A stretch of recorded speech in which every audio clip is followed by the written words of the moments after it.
What if I told you a man once stepped out of a plane onto a wing that was already on fire, 20,000 feet above the ground, knowing one wrong move would kill him instantly? The night sky over Europe was alive with danger. Engines roared through thick clouds, searchlights sliced through the darkness, and explosions echoed in the distance. A formation of British bombers pushed deeper into enemy territory, each one carrying men who knew not all of them would come back. Inside one of those aircraft, everything changed in seconds. A burst of enemy fire ripped through the wing. At first, it was just a flash. Then suddenly, fire. Flames began spreading fast, crawling across the metal like they had a mind of their own.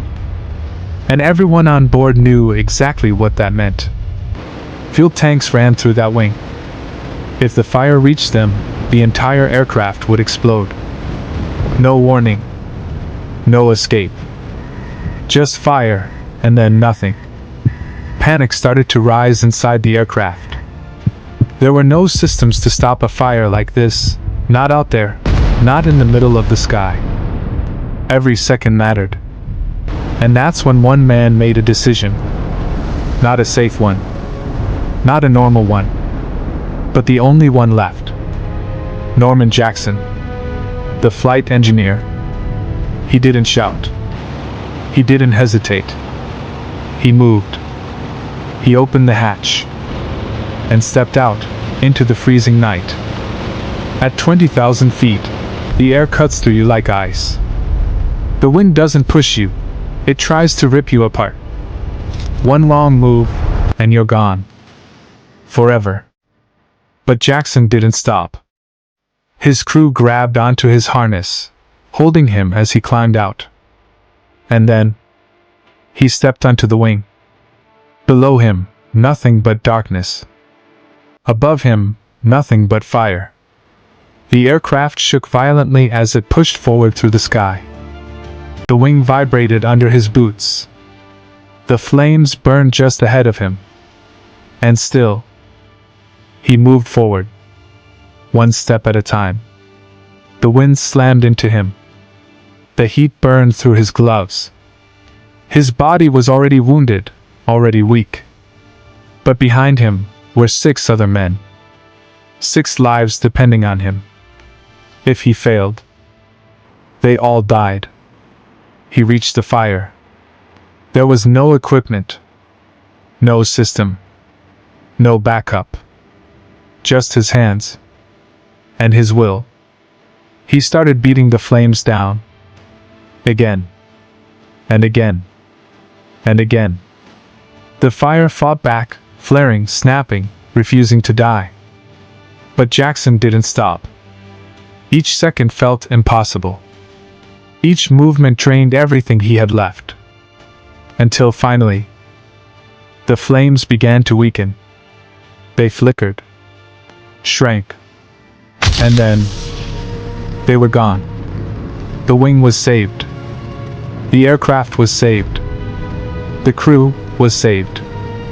Inside the plane, no one could believe what had just happened. It wasn't skill. It wasn't luck. It was something else. Something beyond it. But the night wasn't over yet. The enemy returned. Another attack. More gunfire tearing through the sky.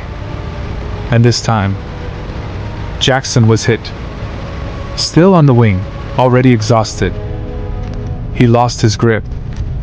And in an instant, he fell.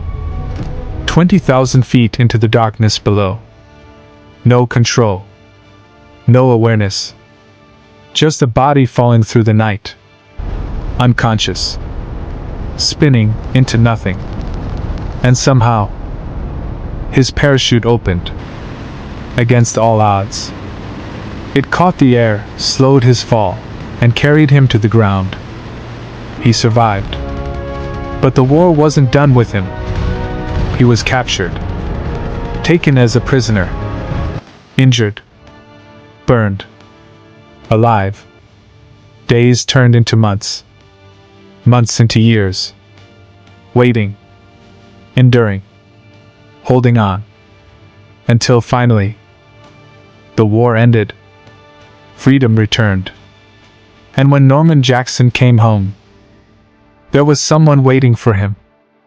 Someone he had never met. His son. Born on the very night he stepped onto that burning wing. A life he almost never returned to see. For what he did in the skies over Germany. He was awarded the Victoria Cross, the highest honor for bravery. But no medal can truly capture that moment. Because it wasn't about recognition. It wasn't about history. It was about a decision. A single moment, where one man looked at certain death, and chose to walk into it.